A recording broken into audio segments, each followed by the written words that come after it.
What's going on, guys? Sir Wayne here, bringing you my part 3 of my 100 as British Columbia, and it has been a test, really. It has been something completely new. I had my buddy Japan, which is my cousin, join, and I made it a super effort to be allies. So I picked over here, and then I've been trying to jump ship over here, and it has completely messed up everything, as in the fact that I made allies with Alberta instead of invading him, and he got that territory, which would have been a big economy boost for me. And then coming through all of this mountains all the way down, all because I wanted to be allies. And Russia has disputed it all the way. I was going to land at the city, and then he was there, and he was going to destroy my stuff if I, didn't, if I had landed there. And shortly after I fled and ran, he realized that we were going to be at war at some point anyway. But for some reason, he decided not to hit my ships.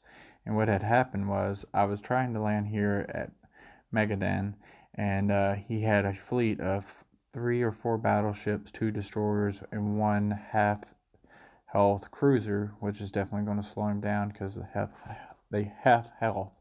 Because the stack is going to go to the slowest unit. It's going to go as fast as your slowest unit. So his cruiser's not going to help him at all. I didn't have any air at this point in time. I had none of this. I had none of this landing. And I was just trying to land here, and I was trying to catch this city so I can start making stuff, and then help my cousin out here who was not fighting him. Actually had a cease war and was fighting down here. But soon the war actually was fighting him, but they made peace, and I was just trying to get over here as fast as possible so I could help him out. And ran into that fleet, and I was like, the fleet was actually chasing me, but what was happening was he wasn't chasing me. He was actually trying to get this port, and he had a convoy right after this, right behind his fleet, probably about 40 minutes behind his fleet, maybe an hour. No, it's probably about an hour and a half, 2 hours. But anyway, so I had a decision to make. I was being told that he was going to attack, but he was going to catch my convoy. So I made the decision to first, I was going to split my troops and send some here and send some over here, or something like that. Yeah, I think so. And that way he would only be able to follow one and destroy one. And then I started to thinking that why is he not firing on me already? He's already close enough. And then I messaged him, and 20, 30 minutes went by. And I'm like, I bet he's not online. I bet he went offline. I bet he sent his troops this way and destroyed my stuff once he gets back online. So I made the gamble uh, and basically save all my troops or save none of my troops. And that was that he was asleep or he was not online. And I could just fall back out of the waters and scroll right past his fleet. And that's what I did. The whole 10 units, 10 divisions, which are all early game anyway, so it's not like, a huge deal. But I saved all 10 units, and now they're a part of my army here that is marching in. That 5 artillery, I think it was 3 artillery, and then the 5 infantry, and then maybe it was 2 ACs or anti-air, I mean. So, but so and then I had troops landing here and moving across shortly after, and I landed that 10 stack here and took this and landed here.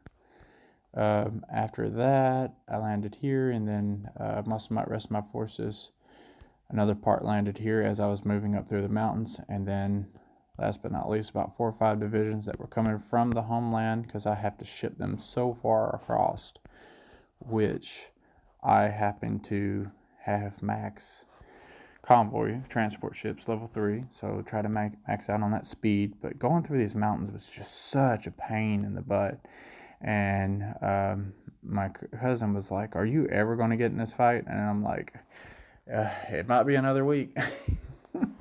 So I really haven't had a whole lot to bring you guys other than that, but I will tell you that next game I will be North India, because I feel like picking them, I want to immediately be by the ocean. Like I see, like, this is not their territory. So, but picking them, I won't be the ocean. So, but I'll be close. So I think I'll pick them, and then I can build my navy later on, and try to just stay away from the oceans. Try to make have one of my friends be British Odessa, and they're allies. So that's the only reason why I would pick them. Uh, they're allies. That's why I want to be them, and they're in Asia. So I'm going to test them out in the next 100. So you can't be North India, guys. If you join my 100, you can't be North India. I call it North India. So anyway, you can be British Odessa. You can be right beside me if you want to, but I call dibs on North India. So anyway, but all this land in Asia, and I would just rather be them, and then my cousin can be a Pan Asia, and I can be that. And that will work a whole lot better than having to be over in America and then just push over here. And it's just so much. So I'm not going to do that again. That is huge, really just not a good thing to do. And because you're just too far from your core, so it's making the cities. But I'm moving in through here. Going to take his stuff. And as you can see, it's still 13 hours away because I'm stuck in a mountain terrain. I'm going to take this city here, with my other stack. There's stuff in here that fell back, so I will have to bombard them. Hopefully he doesn't move and doesn't go after my rocket artillery. So I'll have to run like a little girl, screaming, "Don't attack me, don't hurt me, don't hurt me." So, but anyway, so main stack's heading down here to take out Toker. His air hasn't been taken out. So he still have that available.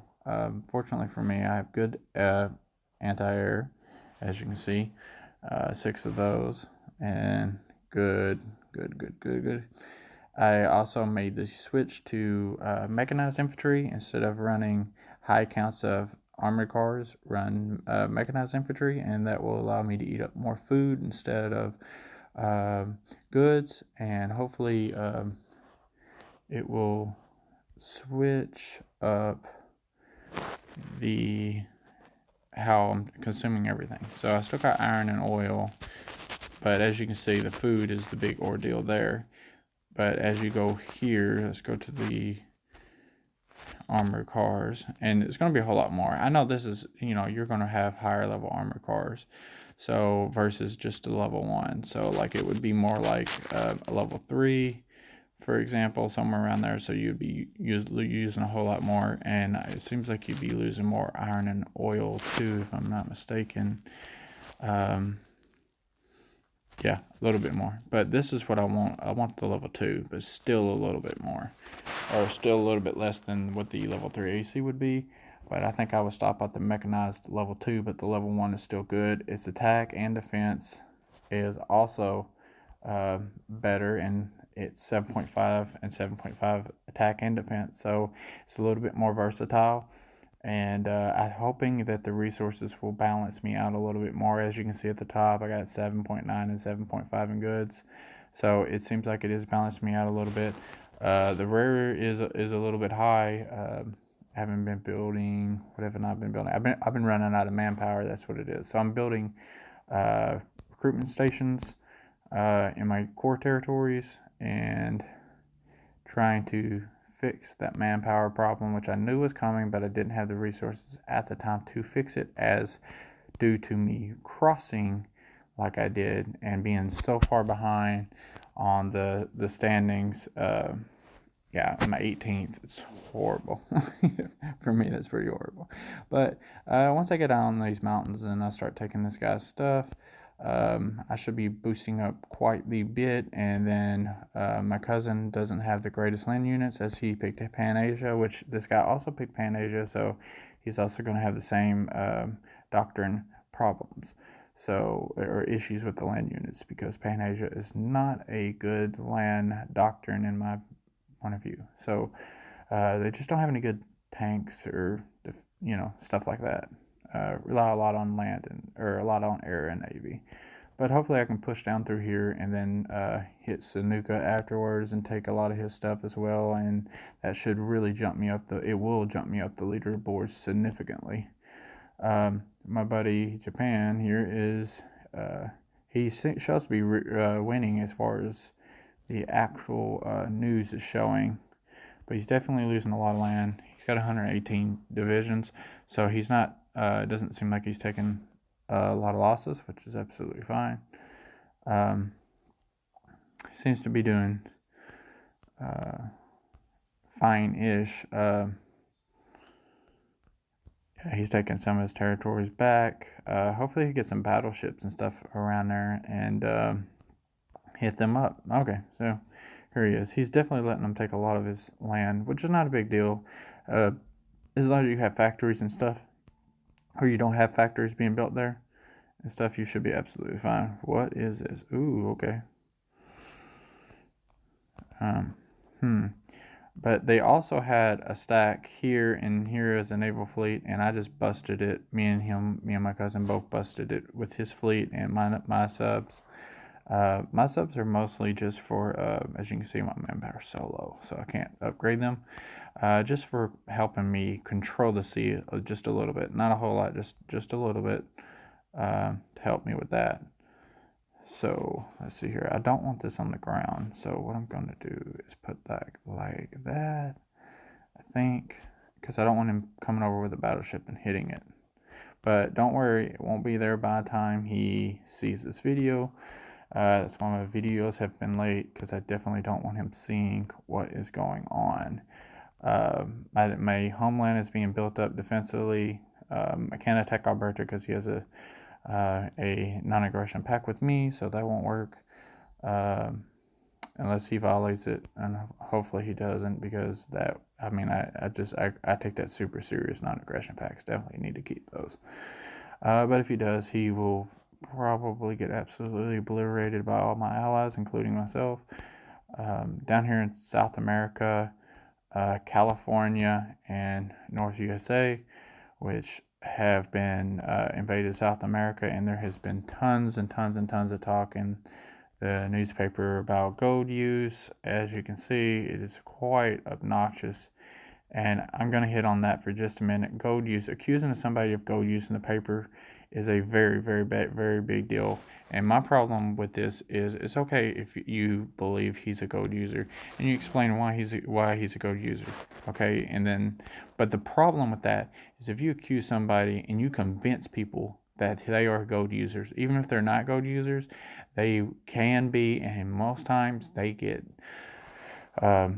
triple teamed and quadruple teamed and 7-on-1, 10-on-1, and it's just a really bad ordeal for the person, a very bad experience for them. So I really don't like it when somebody accuses somebody of gold, especially when I know the person doesn't have any gold, and their accusations are not valid. For example, he said that there's no way he could have level 2 or level 3 upgraded troops when he only had he has like 68 troops or 68 divisions is what he was saying. He's like, there's no way, and it's like really, there's no way that he could have 68 divisions.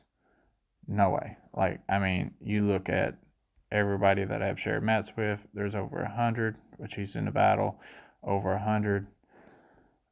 Oh, looks like he's taking quite the losses. So the guy, he's the one accused of gold using, but yeah.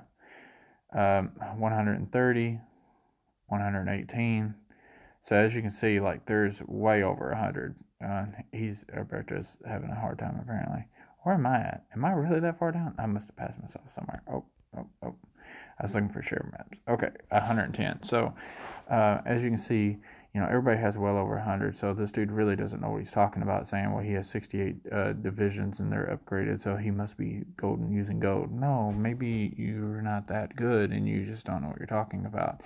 if you're gold using, I mean, you need to be looking for like an instant airbase being built or instant fortification being built instantly, stuff like that. And you can see that being built in the paper and it will justify what's going on. And it also would be like completely different if, like if I clicked North USA and he had 250 divisions and he took, 150,000 losses or something like that. And at this point in time, like, like if he had 250 divisions right now, I'd be like, dude, are you spamming gold right now? So, just, it's not just because, but here's my thing is I feel like this dude is, this Peru guy is not actually, I think he's just because he's losing. He's trying to get other people to join his war, trying to get the world to fight us, and hopefully he'll survive out of it. Dude, that's just messed up, dude. Take your L, take your butt kicking like everybody else. Everybody's lost their battles. Get on this YouTube. Look up my channel, look up my videos, look up Sky's videos, look up, whoever's videos to make you a better player, talk strategy, whatever it is, play more games, whatever it is that you need to do to make yourself a better player, but don't be throwing around false accusations and trying to win that way. That's very, very, I get being deceptive in Call of War, but seriously, dude, throwing around that he's a gold user is a very, very, very big deal. But I think that's going to do that for this week. I don't think anything else is going on other than Quebec is taking over some Spain, which is all NPCs, if I'm not mistaken. France doesn't look to be, but he ain't doing much, so it is what it is. Other than that, I think everything else is fine. He's supposed to be coming over here. He's going to wipe him out. This is Jake. A Russian ally, and he's going to be taking out his own buddy, his own coalition member. So good luck with that, my man. While I still try to make up for my mistakes of joining and doing what I did this game. I've done it before, I just don't remember it being this long, but it's definitely felt the difference this time. But anyway, thanks for watching, guys. Remember to like, comment, and subscribe.